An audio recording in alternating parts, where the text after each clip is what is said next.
What led me to prison? Choices. I kept asking myself the same question, how did I get myself in this? You know, raised by a father and mother.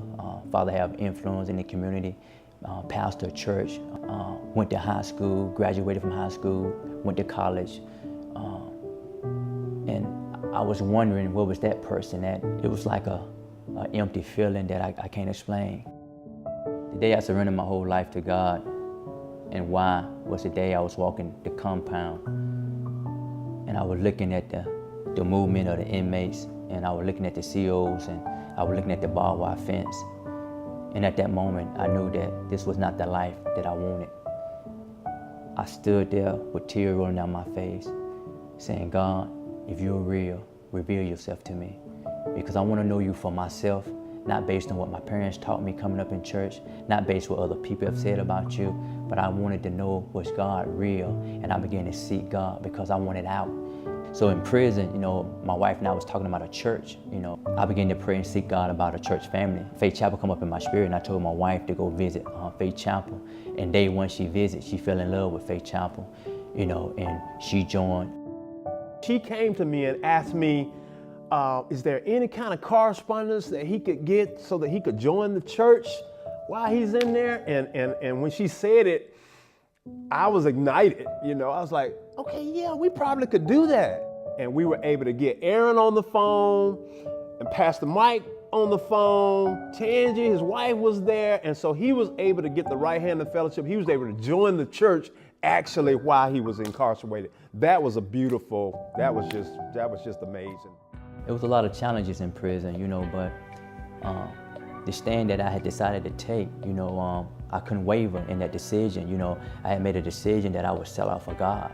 So I knew the enemy would attack me, you know. So I was confessing the word of God, you know, and I will always say, you know, I'm swift to listen, I'm slow to speak, I'm slow to wrath, you know, because the wrath of man does not produce the righteousness of God. You know, no weapon formed against me shall prosper. You know, I will not get out my character. I do right because it's right.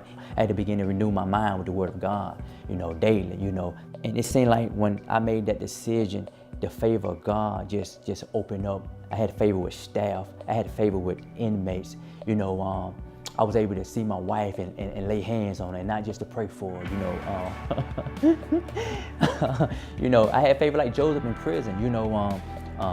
God opened up the door where I was having Bible study with AWs and wardens. I was laying hands on case managers and counselors and COs, you know, and God, the grace of God was so strong and mighty upon my life and 10-year life. I can't tell you what the time went. And today I can tell you that the word of God is the answer to anything that you are facing in life, you know. I had strong support from my parents. I had strong support from my wife, you know, and from my kids. His wife ended up becoming a vision partner in student ministries, and she began serving as a life group host for years. Sometimes she would have to serve on that Sunday, but she said she would have to go down and visit him, and she would get somebody to replace her so that she can go and visit. And his daughter, she's now in student ministries, and she's growing up in the Word. And it says a lot about Aaron, the way his wife and his kid was responding and operating while they were out free and he was in prison. They were always supporting him, so I thought that was amazing. And I had strong support, you know, from Faith Chapel, you know, Pastor Mike, and people behind the scene that was always encouraging my wife, you know. I always, you know, had a word to uplift her.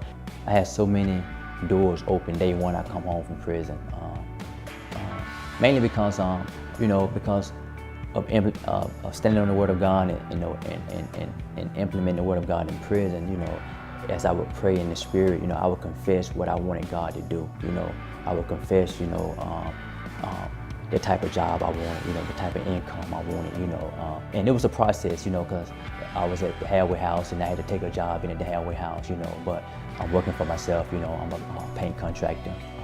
God has really opened up doors for me, you know. I'm volunteering at the care center, you know, helping out with the vision of Pastor Mike that God has given him. I'm trying to be involved and active as much as I can and give back, you know, to my church, to my community, you know, and more so just to God.